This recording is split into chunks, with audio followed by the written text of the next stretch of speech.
ফিরিস্তা কত বানাইছেন হিসাব নাই।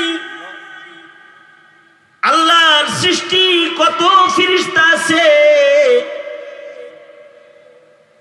ফিরিস্তার আধিক্য বুঝাইতে গিয়ে হাবিবে কিবরিয়া বলেছেন, মেরাজ থেকে ফেরত এসে আল্লাহর নবী কয়, এই সাহাবীরা, 7 আসমানের উপরে একটা মসজিদ আছে, যে মসজিদটার নাম আল বাইতুল মামুর। যে মসজিদের ভেতরে একসাথে 70,000 ফিরিস্তা ইবাদতের জন্য প্রবেশ করে। আবার 70,000 ফিরিস্তা লাইনে দাঁড়ায়, 70,000 বের হয়ে যায়, আবার 70,000 মসজিদে ঢুকে যায়। এই 70,000 বের হয়ে যায়, আবার 70,000 ঢুকে যায়। হাবিবে কিবরিয়া বলেন, এইভাবে কিয়ামত পর্যন্ত 70,000 করে করে একটা করে গ্রুপ মসজিদ আল মামুরে ইবাদত বন্দিগির জন্য প্রবেশ করবে। যে একবার মসজিদের ভিতরে ঢুইকা ইবাদত করে বের হয়ে যাবে। সরকার বলেন, ফিরিস্তার সংখ্যা এত, আল্লাহ তাআলা এত ফিরিস্তা বানাইছেন, যারা একবার মসজিদ মামুরের ভেতরে প্রবেশ করে 70,000 দলে ঢুইকে একবার ওই মসজিদে ইবাদত করে যাবে। ইসরাফিলের বাঁশির আগে এই দলটা দ্বিতীয়বার আর তারা মসজিদের ভেতরে ঢোকার চান্স পাবে না, চান্সই পাইতো না। তাইলে ফিরিস্তা কত বানাইছেন আল্লাহ তাআলা? 70,000 ঢুকে বাইর হয়, ঢুকে বাইর হয়, বাইর হইছে তো কিয়ামত পর্যন্ত সিরিয়াল গেছে গা। তবে পিঁপড়াও কম বানাইছেন না।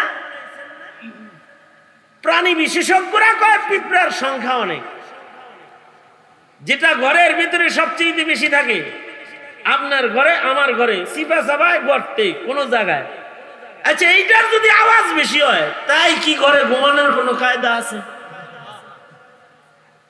এই পিঁপড়ার আওয়াজ তো ছিল বড়।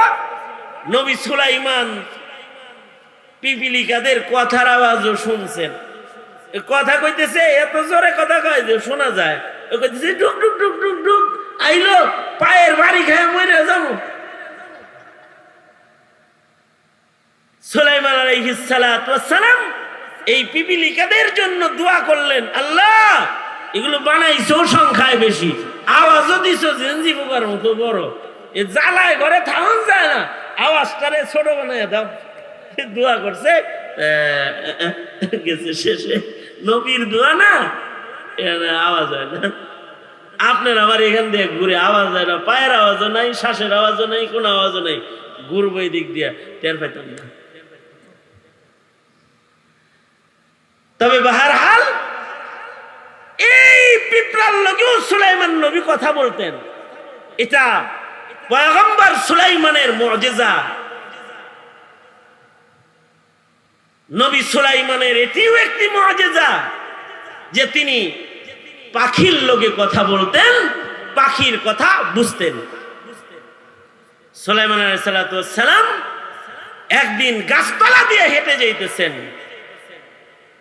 গাছের তলা দিয়ে যাইতেছেন হাইটা। তো হযরত পয়গম্বর সুলাইমান শুনতেছেন দুইটা চড়ুই পাশাপাশি বসছে। একটা চড়ুই হলো পুরুষ আর একটা চড়ুই হলো মহিলা। পুরুষ চড়ুইটা মহিলারে কয় I love you, I love, মানে আমি আমার ভাষায় কইতেছি। পুরুষ চড়ুইটা মহিলা চড়ুইটাকে কয় আমি তোকে ভালোবাসি, আমি তোকে ভালোবাসি, তুই আমার জানের জান, তুই আমার অন্তর, তুই আমার পরাণ, তুই আমার কলজার কলজা, সিনা সিনা, যত লোভ আছে সব দেখাইতেছে আর কি। তোরে আমি বিয়া করবো, এমন বাড়ি বানাই দেব, তাজমহল বানাই দেব, তাজমহল। বেটা ঘর খাসিলতা আছে, এটা বিয়া করার আগ দিয়ে ঘটক রে দিয়ে ফাও কথা বলা, ভাই জানো জানো এই বংশটা মেয়ে ভক্ত, এই বংশটা খুব ভালো, এরা বউরে খালি আদর আদর করে, আর খাদায় খাদায় সম্পদ লেখা দেয়, এরকম ফাও আলাপ করে, পরে যায় দেখে যে বাতের মার খাওয়ায়। বিয়া শাদীর ভিতরে এই ভাও কথা হয়। এই কারণেই নবীজি বিবাহের খুতবার ভেতরে যে সকল আয়াতগুলো পড়তে সুন্নত শিখায়া গেছেন, তার থেকে একটা আয়াত আমি পড়ছি আজকে।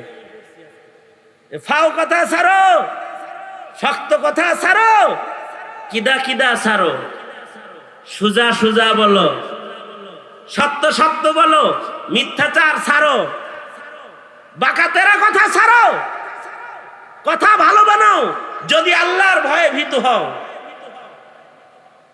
বিয়ের খুতবার ভিতরে 3 আয়াত পড়া সুন্নাত।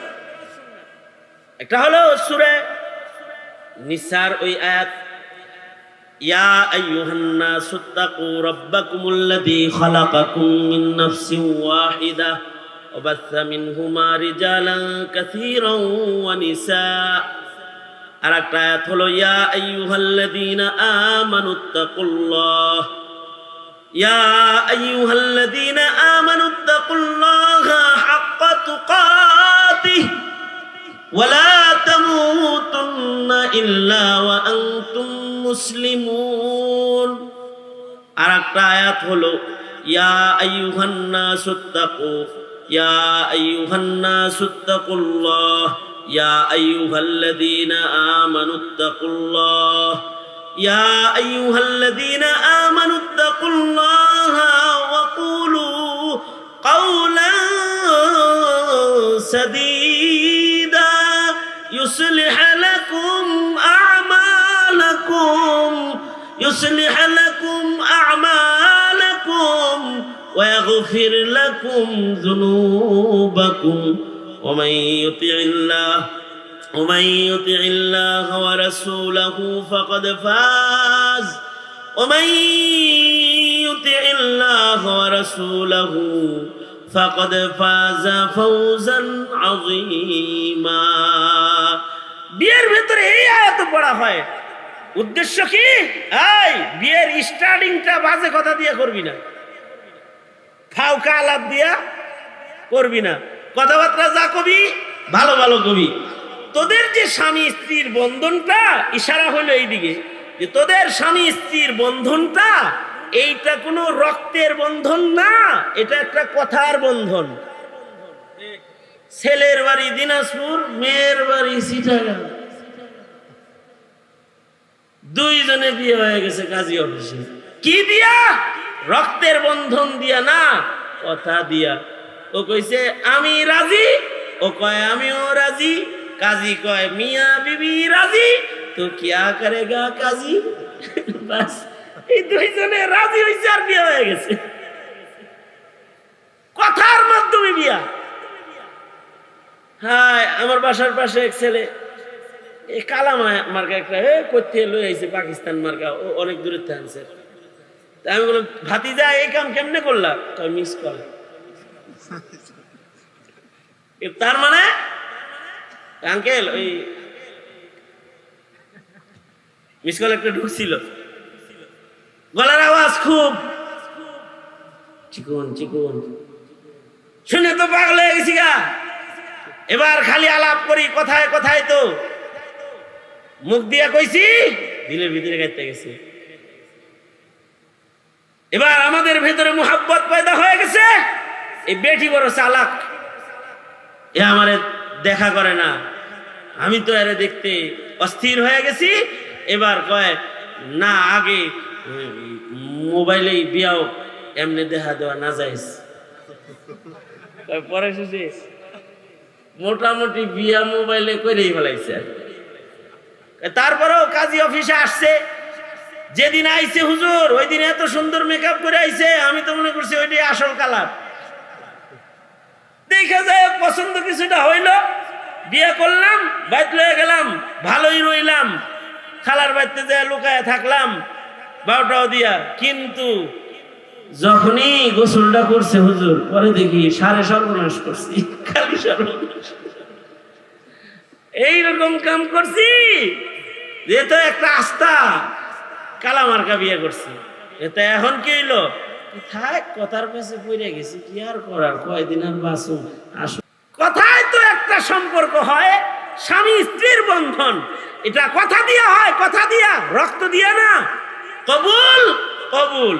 হেই চিটাগাং, ওই দিনাজপুর, অঙ্গ হয়ে গেছে অর্ধাঙ্গিনী, এক ঘরে বসবাস, এবং তাদের ঔরস থেকে তাদের সন্তান বংশ বিস্তার লাভ। কিন্তু আজব সম্পর্ক, 5টা বাচ্চা দিয়েও এ সম্পর্ক টিকান যায় না। যদি মুখের ব্যবহার খালি খারাপ হয়, আর যদি কয় তালাক তালাক তালাক খালি বলছে, সাথে সাথে বিচ্ছিন্ন হয়ে গেছে। 5 সন্তানের পেঁচ রশি মশি কিছু ঠিক নাই, ছিঁড়ে মেরে গেছে।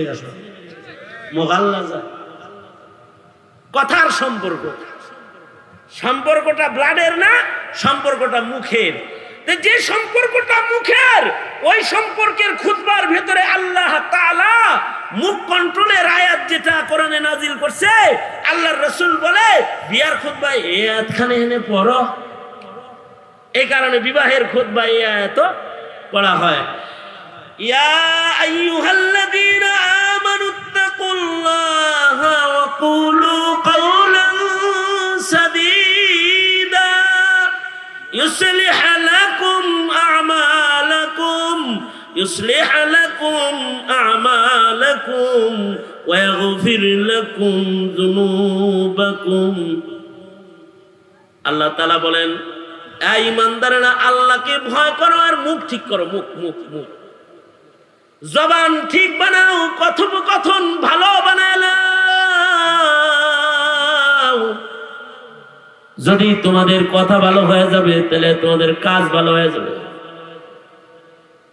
যদি তোমাদের মুখ ভালো হয়, তাহলে তোমাদের আমল ভালো হয়। ইসলিহ লাকুম আমালাকুম। শুধু কথা ভালো হইলে কাজ ভালো হবে, আমল ভালো হবে তা না। যাদের মুখ ভালো, তাদের আমল নামা আল্লাহ তাআলা ভালো বানায় দিবে। গুনাহ থাকলে, জবান ভালো মানুষদের আমল নামার গুনাহ আল্লাহ তাআলা মাফ করে দিবি। সুবহানাল্লাহ বলেন। জবান ভালো হয়ে গেলে আমল নামার গুনাহ মাফ। ওয়া ইয়াগফির লাকুম যুনুবাকুম। খালি একটা গুণটা হলো মুখ ভালো। মুখটা কেউ ভালো বানাবে, মুখে মিথ্যা নাই, মুখে কোনো বাজে আলাপ নাই, মুখে কোনো চাপাবাজি নাই, মুখে কোনো ধোকার আলাপ নাই, মুখে কোনো চগলখড়ির আলাপ নাই। মিঠা আলাপ আছে, হক আলাপ আছে, আল্লাহর পথে আহ্বানের আলাপ আছে, মুখে বাজে কথা নাই। তাহলে আল্লাহ তাআলা যাদের মুখ ভালো, তাদের কাজ ভালো বানায় দিবে। আর আমল নামায় যদি গুনাহ থাকে, বান্দার আমল নামার গুনাহ আসমানের মালিক আল্লাহ মাফ করে দিবি।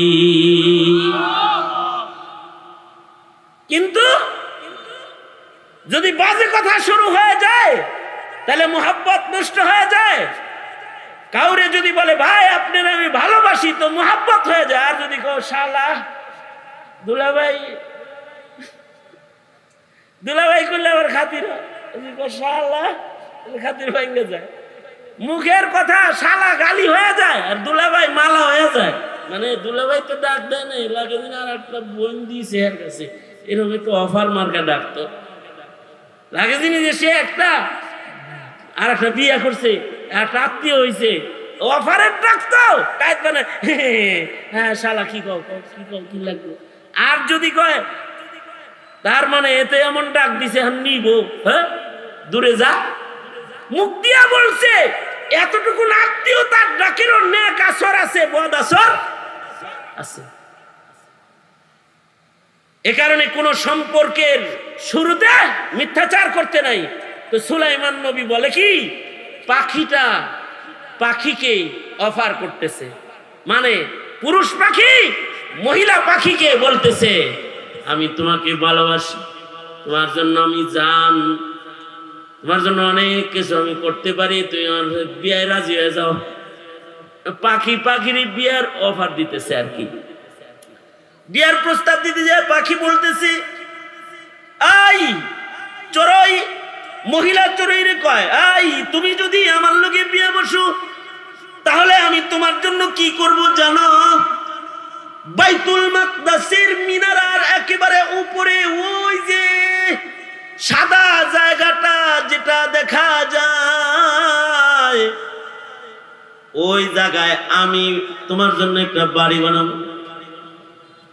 সুলাইমান নবী শুনতেছে, যিনি মসজিদুল আকসার নির্মাতা, উনি শুনতেছে পাখির এই অফার দেয়, তুই যদি আমার লগে বিয়া বসাস তাহলে তরে আমি ওই বাইতুল মাকদাসের মিনারার ভেতরে যে সাদা জায়গাটা আছে যেটা চকচক করে, ওইখানে তোরে একটা বাড়ি বানায় দিব।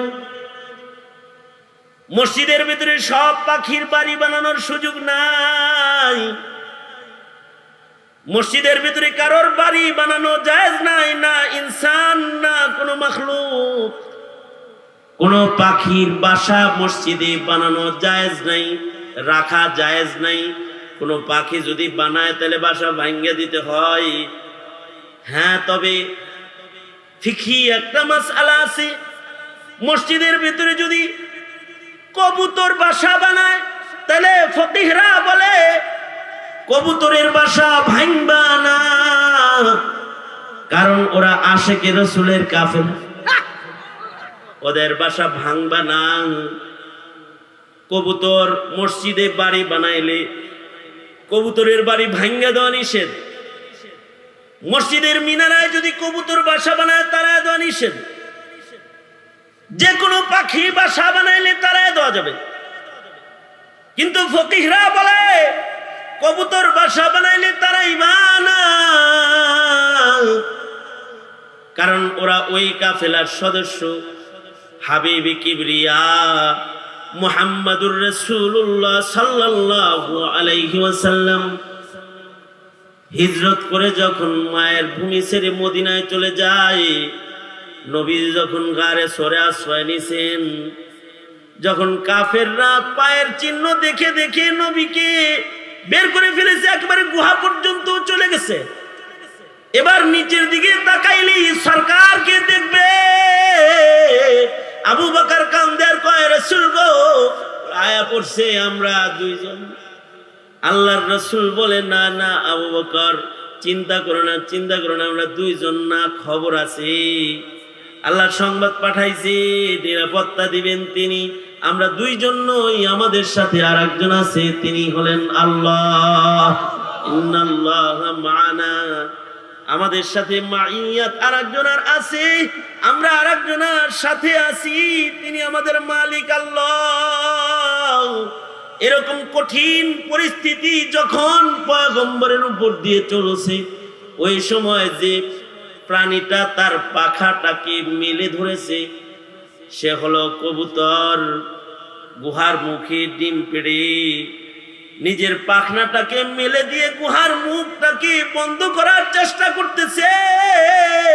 কাফেরদের নজর যেন হাবিবে কিবরিয়ার উপরে পয়রা না যায়, কাফেররা যেন আল্লাহর দোস্তকে দেখা না ফেলায়। এই যে প্রেম কবুতরের ভেতরে পাওয়া গেছে, এজন্য ফিকহের কিতাবে পর্যন্ত মাসআলা আছে যে কবুতরের বাসা মসজিদে হইলে তোরা ভাঙ্গিস না, ওদের দিলে নবীর মোহাব্বত আছে। কিন্তু এছাড়া যে কোনো প্রাণী বাসা বানাবে ভেঙ্গে দেওয়ার সুযোগ আছে। এই যে চড়াইয়ে বাসা বানাইতে চায়, সুলাইমান নবী শুনবার লাগছে আর হাঁটবার লাগছে।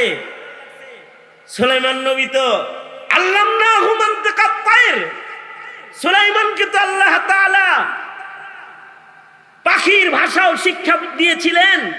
পয়গম্বর সুলাইমান নিচের থেকে ডাইকা বলতেছেন, কিরে মিছা কথা আজকে, এই বিয়া করবি ভালো কথা, মিছা কথা আজকে মিথ্যাচার করস, তুই যে ওই অফার দিলি ওইখানে বাসা বানায় দিবি, এই মিনারা তো বানাইছি আমি, ওখানে তো কোনো ছিদ্রি রাহি নেই, বাসা বানাবি কোন জায়গায়?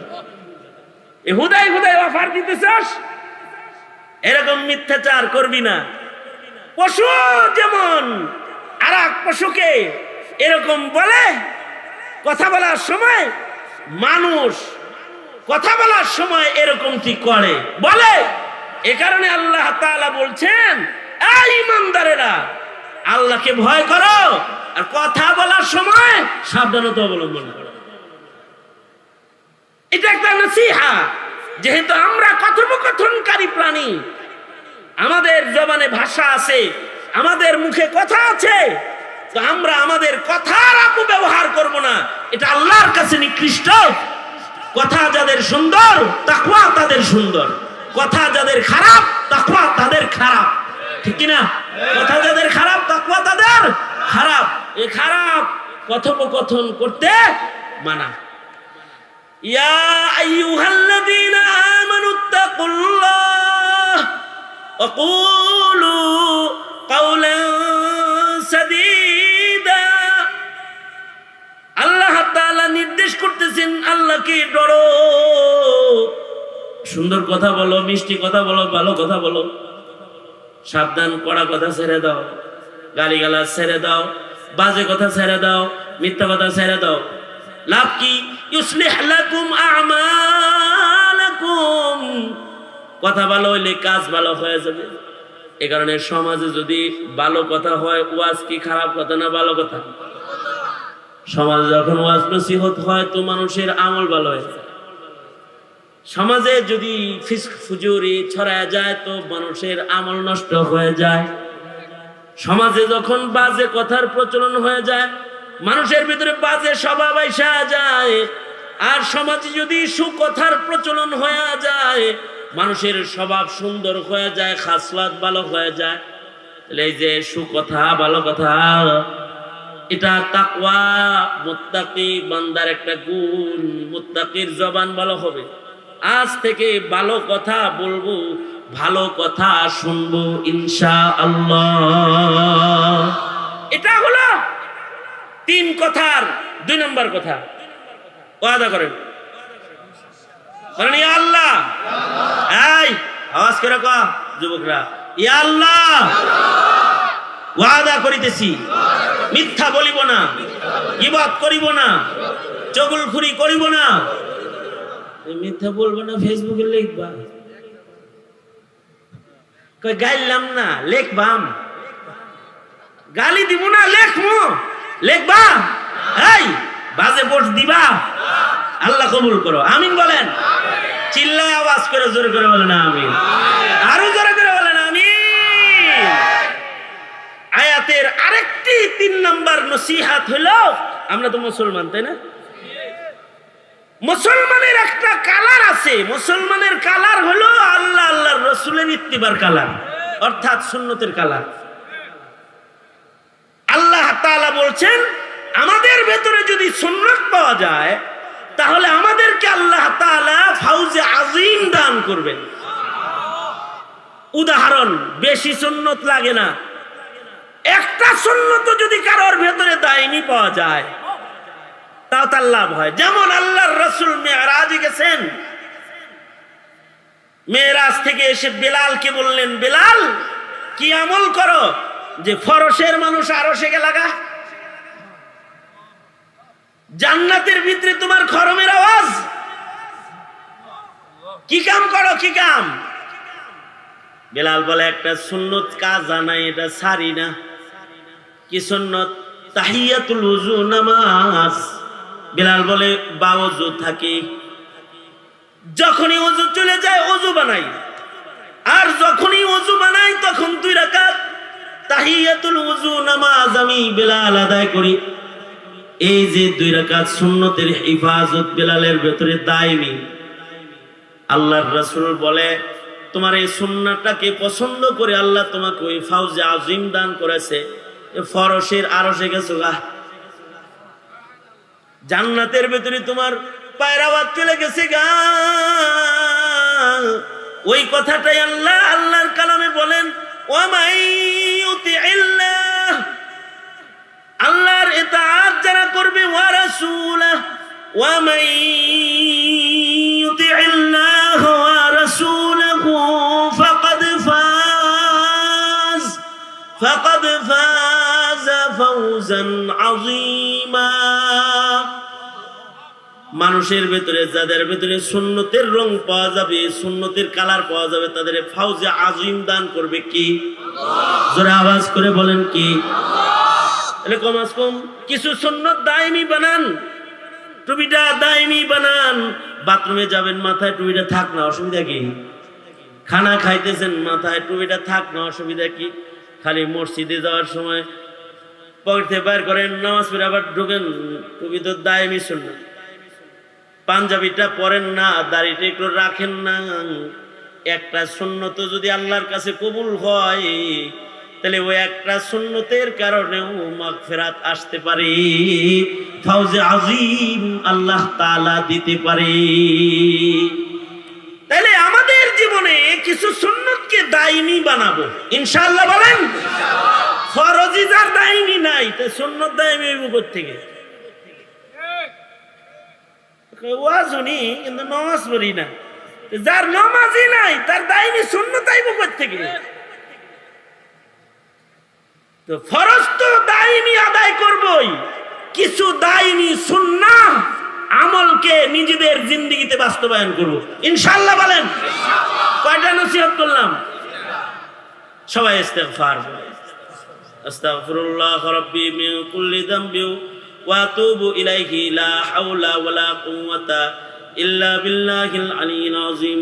আস্তাগফিরুল্লাহাল্লাযী লা ইলাহা ইল্লা হুয়াল হাইয়ুল কাইয়্যুম ওয়া আতুবু ইলাইহি। চেয়ারম্যান মহোদয়রা, নেতৃস্থানীয় ব্যক্তিরা এখানে উপস্থিত রয়েছেন, ওনাদের জন্য দোয়া করেন। আল্লাহ তাআলা ওনাদেরকে এই দেশ দশের খেদমত করার সুযোগ দেয়, তৌফিক দেয় ইখলাসের সাথে, বলেন আমিন।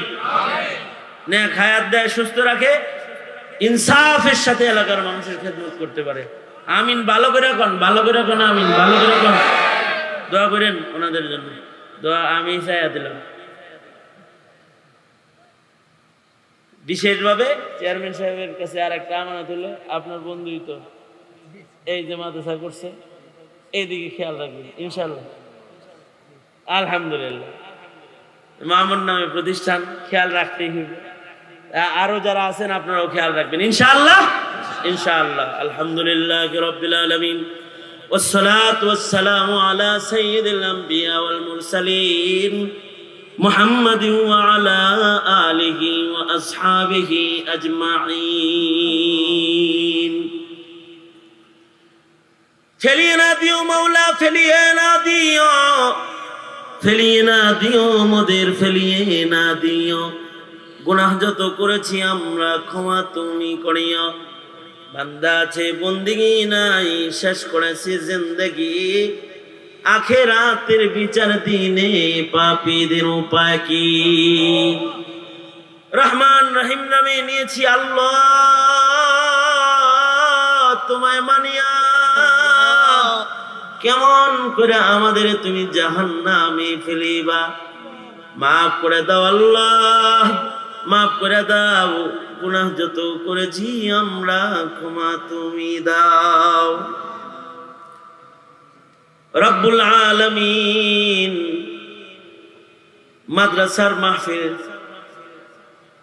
তোমার বান্দারা বসে কিছু কথা শুনেছে, গোলাম কিছু কথা বলেছি, নসিহা গুলো আমল করবে বলে তোমার বান্দারা হাত তুলে তুলে ওয়াদা করেছে। রব্বুল আলামিন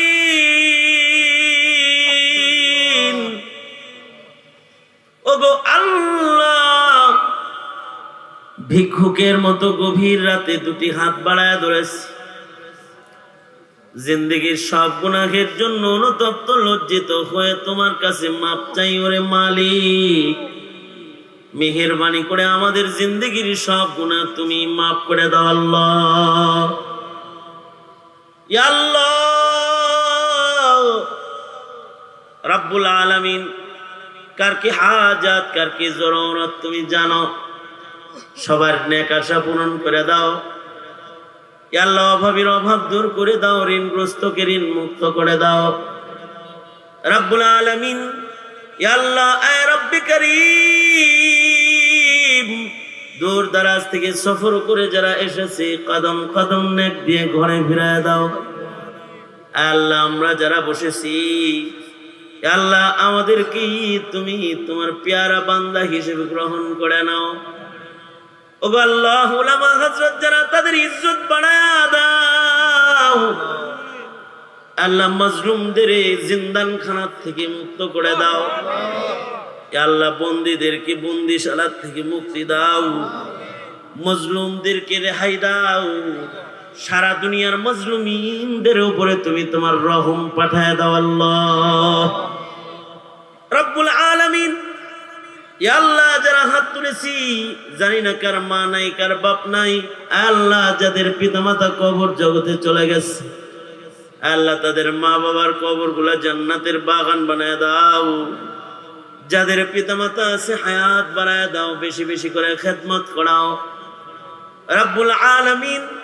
আল্লাহ, আমাদের রক্ত আমাদের বংশে কোনো বেনামাজি রাখবা না আল্লাহ, বদকার পাঠাইবা না আল্লাহ।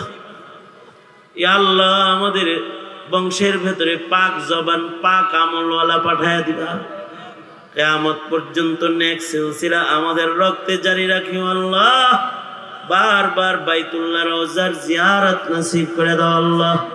এই মাদ্রাসা যারা প্রতিষ্ঠা করেছে, ইয়া আল্লাহ যারা সাথে রয়েছে, যারা ভালোবাসা দিয়েছে, সকলকে আজরে আজিম দান করো আল্লাহ। আমাদের সালাম এই মুহূর্তে পেয়ারা নবীর রওজায় আতখানে পৌঁছায় দাও। যত খায়ের যত কল্যাণ সব আমাদের দান করো। অকল্যাণ আর অমঙ্গল হইতে ধরে ধরে আমাদেরকে তুমি রক্ষা করো আল্লাহ। অনেক কিছু বলার, ইয়া আল্লাহ শেষ দাবি দরখাস্ত তোমার কাছে, যেদিন মৃত্যু দিবা সেদিন ইমানি মত দিও, হয়তো নামাজের কাতারে মত দিও, অথবা শাহাদাতের দস্তরখানে মৃত্যু দিও আল্লাহ রব্বুল আলামিন। অথবা জিকির করতে করতে মরণ দিও, অথবা তোমার কোরআন পড়তে পড়তে মরণ দিও আল্লাহ রব্বুল আলামিন। আল্লাহ ডাক দিবা তো নেককার বান্দা বলে ডাক দিয়া কবরে নিও আল্লাহ। اللهم اجعل ثارنا على من ظلمنا وانصرنا على من عادانا ولا تجعل مصيبتنا في ديننا ولا تجعل الدنيا أكبر همنا ولا مبلغ علمنا ولا غاية رغبتنا ولا تسلط علينا من لا يرحمنا. اللهم زدنا ولا تنقصنا وأكرمنا ولا تهنا وأعطنا ولا تحرمنا وآثرنا ولا تؤثر علينا وأرضنا وارض عنا يا كريم. سبحان ربك رب العزة عما يصفون وسلام على المرسلين والحمد لله رب العالمين. آمين آمين آمين برحمتك يا أرحم الراحمين. السلام عليكم ورحمة الله وبركاته.